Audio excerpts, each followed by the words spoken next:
You're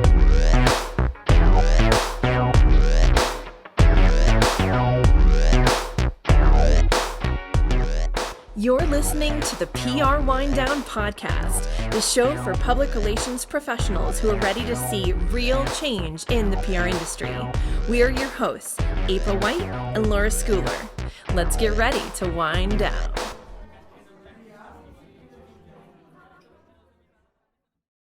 So, April. Yes. How's your PR life going? How's my PR life going? Yes. Well, it's very interesting because normally in December, I have lots and lots of prospects that are for next year or whatever. Yeah, clearly ready to start in January. And this year I have had about, I would say 50% of the ones I thought would land, come back and say, hey, just found out I don't actually have any budget for an external agency in 2024. For the whole year, huh? Yeah. And then I've had others who say, I think we're going to get it together, but I still need, we've got all these things going on. It's hectic, blah, blah, blah. Let's touch base in late January. So it's almost like everything's gotten a bit pushed in a way that I've been reading articles about, startup or young company funding just not existing. And a lot of companies that had, $1 billion valuation last year are now worth $7 million and are going out of business next month. So it's definitely a different environment for small companies. And then, bigger companies have been laying off, et cetera. So I don't really know, the market's better than it's been in years. But meanwhile, the jobs reports are great. But it doesn't seem to be, I feel like there's a disconnect and I'm not really sure where it is in terms of business. Yeah. I was just talking to a friend of mine about this who is very follows all of the stock market shifts and, economic trends, et cetera. And basically his thought is that what's happening now is that the economy is starting to turn around for the better, but that there's a lag, right? So it's sort of like it got worse before we felt it. Yeah. And it's getting better before we're going to feel it. Yeah. Right. So he thinks that things are moving towards opening back up and feeling fluid and, sort of. And interest rates have been the reason, I think, for a lot of this funding and such. It's interesting, these are all things that, you've heard your whole life, but not until you get older and really understand it and really have a stake in some of this, or whatever. And now it's like, oh my God, now I get it. Right. Yeah. Yeah. Yeah. And you have more, fingers in more pots and money in more places, and it starts to have a bigger impact than it did when you were younger. Yeah, totally. Having a savings account that pays 1% or 10% when you have $100 in the bank hardly makes a difference. Yeah. So, I made $1 or I made $10. Who cares? Yeah. But yeah, when you have, a lifetime of work and savings. So yeah. In speaking about that, there was this article that I saw in PR Daily in the beginning of December. Mm-hmm. And it was by a woman named Grace Williams. And she's talking about exploring PR's ethical gray areas. She's an SVP at Blast Media. And I was going through the different points that she was making.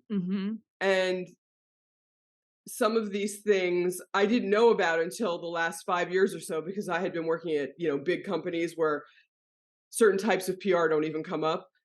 But here are her main points on ethical issues in PR. And I'm going to just bullet them out and we can talk about some or all of them. Paying contributors for press coverage, using your own profiles to cover your own clients, the ethics of embargoes and exclusives, original versus repurposed content, using customers in PR efforts. And that last one was the only one that she said was ethical, but there was some caveats to that. So I thought it was interesting because a lot of these things I wouldn't have really thought of or really understood as a younger person or as a person who was working for giant companies. But when you're working with, newer companies and startups and companies that are a little bit challenged to get media coverage, sometimes these things happen because I feel like you're trying to do the best for your client and you're really struggling with how to get them coverage. And so you start to do things that are not really PR and aren't really ethical to assuage your clients so that Mhm. you don't lose them or so they don't get mad at you or so that you feel like you've accomplished something. And a lot of the time it will backfire Mhm. or it's not really PR. So you're not really adding value. So let's go to like the paying contributors for press Yeah. coverage. Like she Um, said, I mentioned gray areas, but this isn't one. yeah, this is not gray. This is black and It's white to not gray. This her. is black and white. Yeah. It's against publication guidelines. So yeah, if you pitch somebody to say, "Hey, maybe you'd be interested in covering this news or my client," and they say, "Yeah, if you pay me, I will." That is a no-no, That's crazy. and I think it happens quite a bit. But this is you've read and you've run into these PR agencies that are like, "We guarantee coverage." Well, this Yes. is This is because they how. do some of these things. Yep. So of Yeah. course they can guarantee coverage Of because course. they're paying for it, Mhm. or they're using their own profile to cover their own clients. They're a contributor for Forbes or Fast Company or Inc. or Entrepreneur, and I think those publications are onto this, so they're shutting these things down. But Mhm. this is, I think, how some of these quote PR agencies guarantee coverage. They have profiles on certain platforms. They get clients, and they just write their own stories about their own clients. You can do this kind of stuff if you are a blogger or maybe an influencer, and you're just doing it sort of for entertainment purposes, let's Mhm. say. But if you're a legitimate PR person or a PR agency, this doesn't work. Then the Right. embargoes versus exclusive thing, I've Yeah. gotten What? into this too. And I've read on various blogs and forums that I'm a part of where people get stuck because Mhm. they go and they offer an embargo to 5 or 10 reporters, let's say. Mhm. And one of the reporters will come back and say, "I'll do it, but only as an exclusive." Well, you've already offered, a handful of other reporters under embargo, so you can't now switch it to an exclusive. Right. And people have gotten into very, very hot water with reporters because then all of a sudden they We had take a it horror story away. about that. All right. They either take it away or they try to do both. It has to be one or the other. And Mhm. it's a little bit of a gamble. And sometimes it doesn't work out for you. But Mhm. that is tough crap because you can't have it both ways. I've seen junior people be forced to play both sides of this. It's Mhm. horrible. I won't do it. It's not worth it. It doesn't work out well in the end. It just doesn't. It's like bad karma. Or you would offer an exclusive to one reporter and then you decide you like a different reporter better and then you invite offer them an exclusive and all of a sudden they both say yes. Now what are you going to do? Now it's too Mhm. late. You're already dead. You're dead. Mhm. Mhm. And then the other area of the original versus repurposed content, Yeah. when you do a byline, they say it has to be exclusive to us. It can't be published anywhere else. That kind of thing. Yeah. You can't, something that's been on a website for the company for 3 weeks can't then be an exclusive thing for a publication. So you have to really plan ahead on this stuff and think through these things. And if Yeah. clients ask you to do it, like you have to say no. It's not ethical. I'm laughing because I remember a junior person I heard of pitching the same byline like on blast, which with bylines you need to curate it and do it like kind of one by Step by one and step. make Yep. them all different. And all of these publications came back and accepted the same topic as a byline. And so it ended up being this thing where they had to write in multiple different ways on the same topic. Like Oh my bylines for all of God. these outlets. And there was only so many different Oh my ways you god. could come at the same topic, probably. Oh my god. So they had to move mountains to make it work. Yeah. Yeah, Yeah. I think I know what you're talking about. Oh my god, it was so funny. It was yeah, that story Painful, killed me. right? Mhm. Mhm. Right. So Yeah. whenever you do that, I think it was some like a predictions byline if I remember yes, right. And there were I mean, it had to be, the 2020 top 5 like predictions of the year, 2023 or right. whatever predictions, and it was like in multiple different forms, with Yeah, so you all had to come using up the with same information. 15 different predictions so you could get 5 to 3 different publications. I Yeah. mean, Yeah. it's just a nightmare. It's so much work and And the third article, I'm sure, sounded crazy because you've run out of good predictions by that Well, point, you you can know? also rewrite language so it's not identical, but then it's like it becomes there is kind of a gray line when you're like repurposing the same Yes. topic and content, even if the language is different. Right. But that's Yeah, it's yeah, this. yeah. So So anyway, I think some of that's why I this, was smirking when you were talking. I didn't mean to cut right, you and off. some of it might be because, people who are new at this or who, aren't guided, don't know.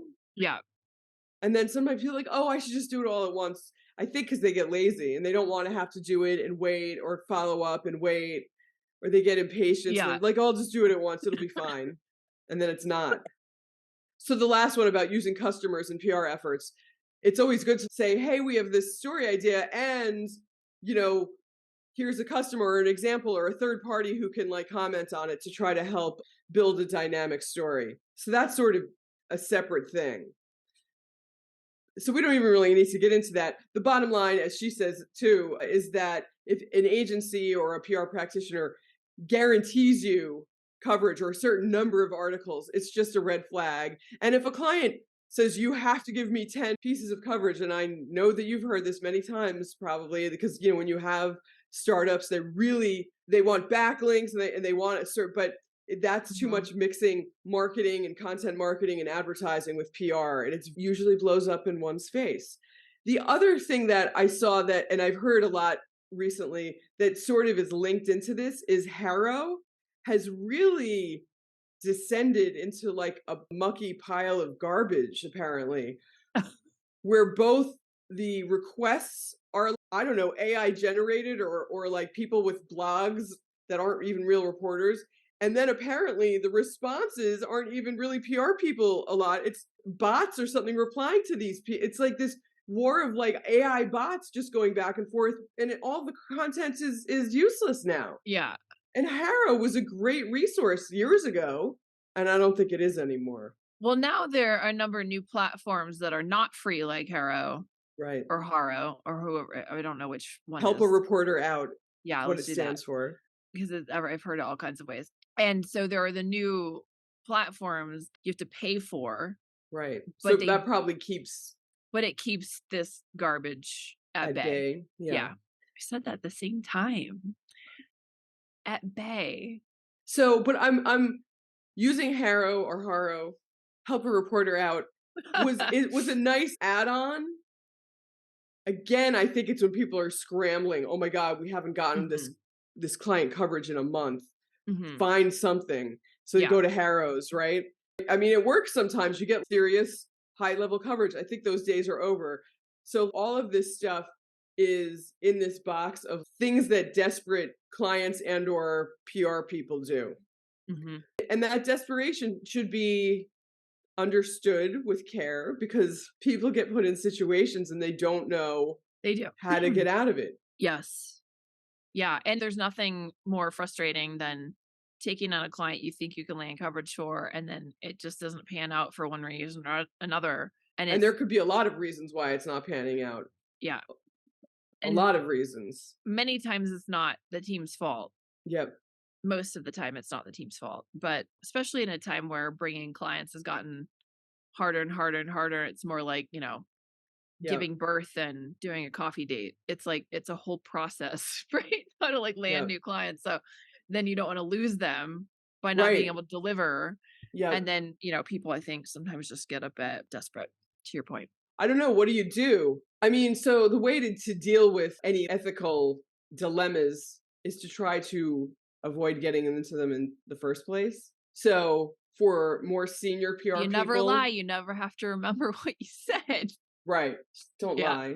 It's amazing I'm in PR. I'm a terrible liar and BSer. And a lot of times people are, oh, you must be great at, I'm not. I'm terrible at it's lying and funny. and I It's just funny. am. So because I'm so afraid of getting in a jam like we just discussed, I just won't do it. Hmm. But that's easy to say because I have been put in those situations and I'm sure I Yeah. have been in these situations. So telling the truth is really the way to get out of it because the reporter may be really mad at you and not cover you and all that, but if you actually say to them, I'm really sorry and I know that you're upset with me and you have every right to be, but I got put in a jam and I made the wrong decision and it will never happen again. You may be able to resurrect that relationship. Maybe not immediately, but down the line. If you continue to bull and go down with the ship like a liar, Yeah. then that reporter is going to remember you for being kind of scummy. Yes. So, I mean, it's just like you would treat anybody else in the world, you know? Yeah. So, again, easier to not get into it to begin with, but sometimes you get pushed into things or you don't understand the implications of things. So Well, I and there are creative ways to get out of those. I mean, I think when we had that horror story about the problem where the person pitched under embargo, some giant publication wanted an exclusive. They ended up reneging on the embargo and giving the exclusive to the big publication.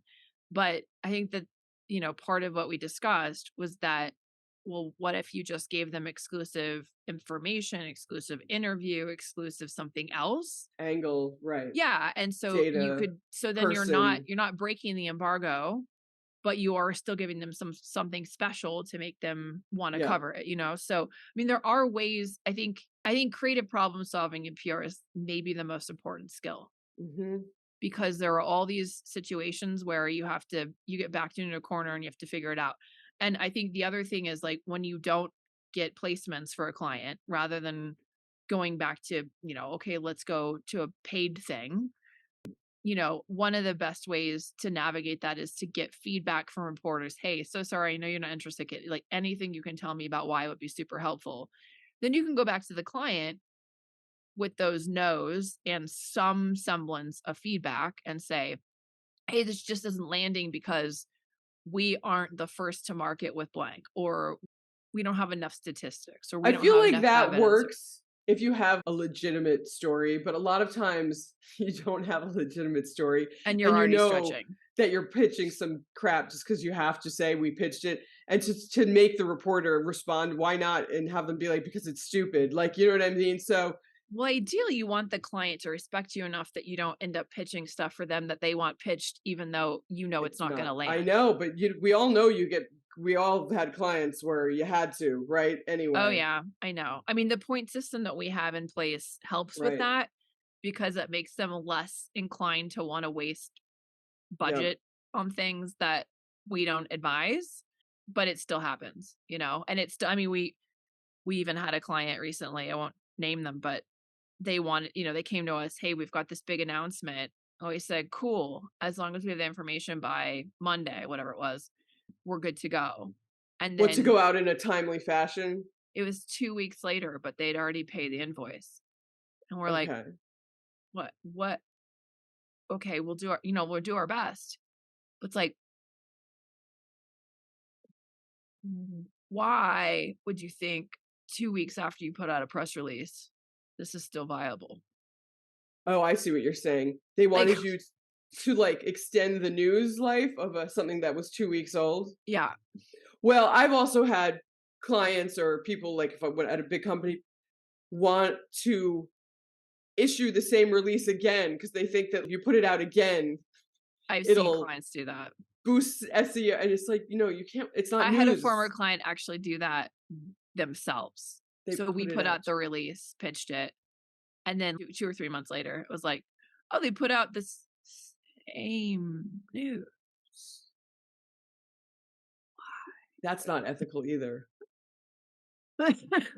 Reissuing the same press Oh my release God. later to see if like, I mean, it was different language, oh, but it was the same news. So it was not the same press release. right. It was I've the I've same had I've news had in a people, they different just don't form. understand that you can't just reissue the same press release. Like they Yeah, honestly are just like, well, let's just put the release out again and then it'll be right. out again. It's like, what? That's not ethical. No, I don't even know if no. PR Newswire would do it if they realized it was the same exact release, a month later. But Yeah. so here's what, and this isn't really a practical solution, but it will help you to not get into this situation, is you have to read, read publications from major news sources, from the trade publications that are relevant, and Hmm. whatever other types of outlets, depending on your client. I'm a very B2B person, but if you're a consumer, there's probably tons of influencers and social media type things that you really come more into play with consumer clients. You have to read every morning for at least an hour all the different things and see what's out there, because it will give you ideas, it will familiarize you with who's writing what, and it kind of gets you in a rhythm of understanding and confidence and just knowing. And even if a lot of what you read has Mm-hmm. nothing to do specifically with your clients, it just builds an air of Yeah. confidence and understanding. And Yeah. so that will help you to come up with different ideas or better ways to position things than you would ever if you were just trying to do this in a vacuum. I And mean, and it's so much easier to do it now than when we started. And I remember would have bosses be like, you have to read, and there'd be a pile of newspapers and magazines. And you're like, who's mhm. actually going through the every single, the whole, and who has time to do that when you're a junior person and you've, Mhm. over indexed on your hours, just doing all sorts of crazy things. But you can do it much easier now, just reading headlines, going online, going on your phone, and just like quickly reading. Okay, I'll let you Mhm. go. No, I was gonna say, I mean, Richard Edelman is famous for always reading. I think it's the New York Times, the Washington Post, and the Wall Street Journal on his train ride into the city every day, right? Mhm. So, I mean, some people are really good at routines like that and very, sort of buttoned up with their schedule and everything looks the same every day. For people that are not like that, I mean, even just doing the research as you're coming up with a story idea to pitch, that can work too, right? If you don't, or if you aren't like a disciplined person that reads every morning for an hour. But I mean, if that works for you, then that's amazing. But I would say, even as a reporter, one of the biggest ways that I even came up with story ideas was by reading other publications Mhm. and then going, oh, I can triangulate this thing they wrote with this thing they wrote, Mhm. and then I might have an interesting story that's different and unique, but it sort of sparks something for me. It's so working girl of you. So Remember the working. movie Working Girl? I don't know if Trask I saw Trask it. It was Radio. so long ago. I only watch movies from 1984 or whenever that movie came out. 88, I don't know. Anyway, The Never Ending Story, that's where you stopped watching movies? no, I actually That was never saw it. 1984. I never What? Oh, sorry. Take you off. So yeah, so right. So what you were talking about is, as a journalist, you were even reading and triangulating, yes. which is meaning sort of like connecting dots in a way different from what other people have done. And maybe not even way different, but it's your own spin or your own slant or Right, it's just something different. new, right? It's Right. like it's a little bit like sometimes as a musician, this is very weird. I'd be like, I want to write a song that's like Pink Floyd meets Mariah Carey. And then from that idea, Pink you come Floyd up with meets Mariah Carey, is that what you said? I didn't actually try to write a song like that, but that's just an example. Yeah, and I'll have this thing in my head, like, wouldn't it be cool if it has these elements of this and this element of this, and you put it together and it's its own thing, right? And I think that kind of again, back to the creative problem solving, like Right. that kind of creative problem solving, if you can do it. Then you'd be Rick Rubin. Not, But I mean, yes, the so Rick Rubin of PR, yes. right. So it like becomes Yes. like it's about the art of PR, right? Yes. And not the commerce. It's Yes. the art of PR and not the commerce of PR. And And that I'm is why, totally I'm yes. stealing from Rick Rubin when I say that, except for he didn't say PR. Can you give like a 2-second thumbnail on Rick Rubin for people listening that don't know who the hell you're talking about? Well, Rick Rubin is the engine behind a lot of the world's great music artists Yeah. and songs and stuff. Like the Beastie Boys was how I first knew who he was. Mhm. And he put Run DMC together with Aerosmith. Like he was mashing up things that people are like, that's crazy. And then of course it became a whole huge genre of music that has blown up globally Yeah. and will never go away, Yeah. So He's the co-founder of Def Jam Recordings with Russell Simmons, founder of which he American started in his dorm Recordings, room at NYU. former co-president of Columbia Records. Yeah, and then he's records for the Beastie Boys, Run DMC, Public Enemy, LL Cool J, Metallica, Red Hot Chili Peppers, Yeah, Rage Against that's the Machine, Weezer, Audioslave, Aerosmith. I mean, so and like Johnny Cash, right? Like he's touched all right. these different. He brought Johnny Cash Nine Inch Nails together, right? Right, Was and that didn't last he do album that? that Johnny Cash did, yes, that was Rick Rubin, Yeah, I and thought doing so. all the songs that you're like, Mhm. Johnny Cash would never do these songs. Johnny Cash himself was like, "What? I can't do this." And he put thoughts in his head that clicked, and then he created this whole new version of Johnny And Cash that that was insane. The best Johnny some Cash. That was my kind of Johnny Cash. I mean, I like all of Johnny Cash, but I will say that Nine Inch Nails inspired Johnny Right. Cash stuff is the most heart-wrenching. So Exactly, we he's should Rick Rubin. Anyway. right, and he wrote a book recently, whatever. My friend and I talk about Rick Rubin all the time. We all should aspire to be a Rick We Rubin. should So Well, anyway, we need more Rick Rubins in PR. I could That's probably what we grow the need. beard if I didn't I wax. So the reason why we bring all Rick hilarious. Rubin into this is, Yes. yeah, so if you treat PR to some extent as an art form, Yeah. your own personal art form, then you can expand your universe of knowledge and understanding and connect dots like you were talking about that Yes. will potentially provide better results, which will then help keep you away from having to do sort of bottom feeding PR that sometimes becomes unethical. Yes. Yeah, I think a bit of creative problem solving and creative thinking can get you out of binds rather than leaning towards the dark side and doing something that you can't sleep with at night, or you can't sleep that's not the saying. To allow you to You sleep at can't night yeah. so that you can sleep at night. I don't think Yeah. you're gonna sleep with Without your bad no, I mean, ethics. I've been panicked about work, like, "Oh my god, if that reporter finds out," or, "Oh my god, if the client doesn't show up for the interview," or whatever. I mean, Mhm.